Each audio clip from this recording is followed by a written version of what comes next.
Snow fell thick across Anchorage, swallowing the sound of the world. Inside the Frosthaven estate, Evelyn Carrington, 36, the formidable CEO of Carrington Industries, sat alone beside a dying fire.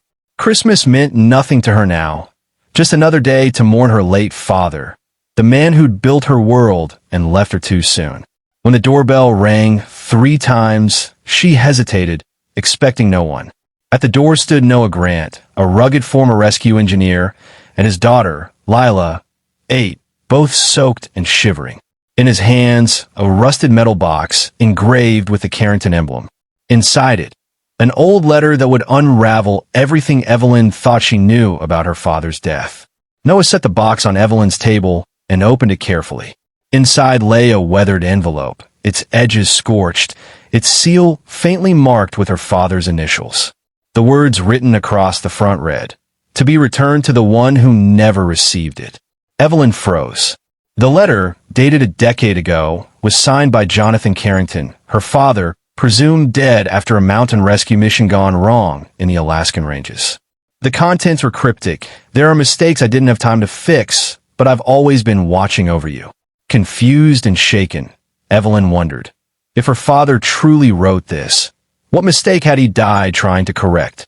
As blizzards howled outside, Evelyn reluctantly invited Noah and Lila to stay the night. In the warmth of her mansion's old kitchen, Lila decorated a bare Christmas tree, hanging a small handmade card. "Merry Christmas to whoever you miss." The innocence of it pierced Evelyn's icy composure. She hadn't celebrated Christmas since her father's death, hadn't let anyone inside her home, much less her heart. Watching the child giggle, she felt something shift, a quiet warmth she'd forgotten existed. That night, as she lay awake clutching the burned letter, Evelyn remembered their last argument, the word she'd never been able to take back.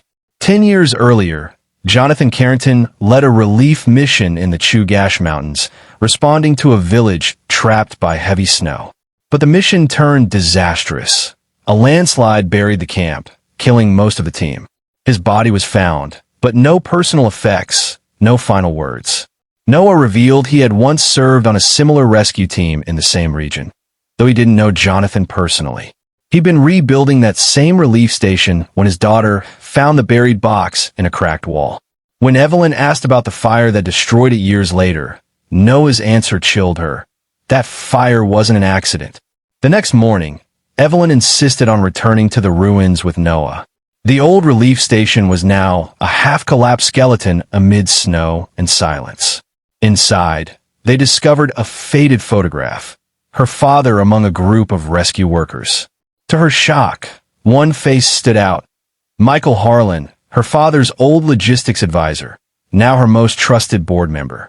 Noah found a second fragment of a burned note wedged inside a wall.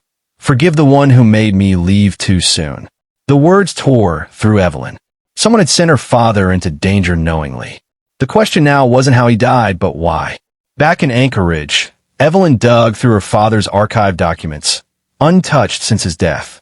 Mission logs, payroll ledgers, private memos, all revealed a pattern.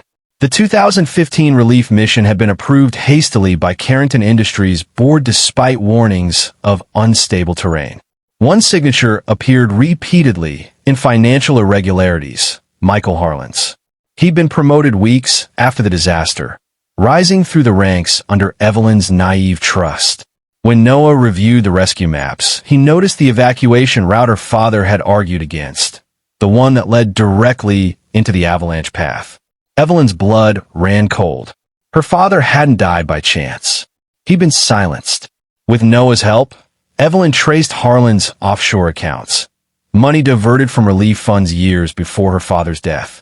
They discovered her father had been investigating the embezzlement and planned to expose it. The letter fragments weren't random. They were pieces of his final warning. "There are mistakes I didn't have time to fix," now made perfect sense. He had tried to protect the truth in her. On Christmas Eve, Evelyn invited Harlan to her glass-walled Anchorage office overlooking the frozen bay. She confronted him with evidence, financial records, rescue logs, survivor testimonies. His mask cracked. He wasn't supposed to die. he confessed. It was meant to scare him off. The confrontation ended with Harlan's arrest.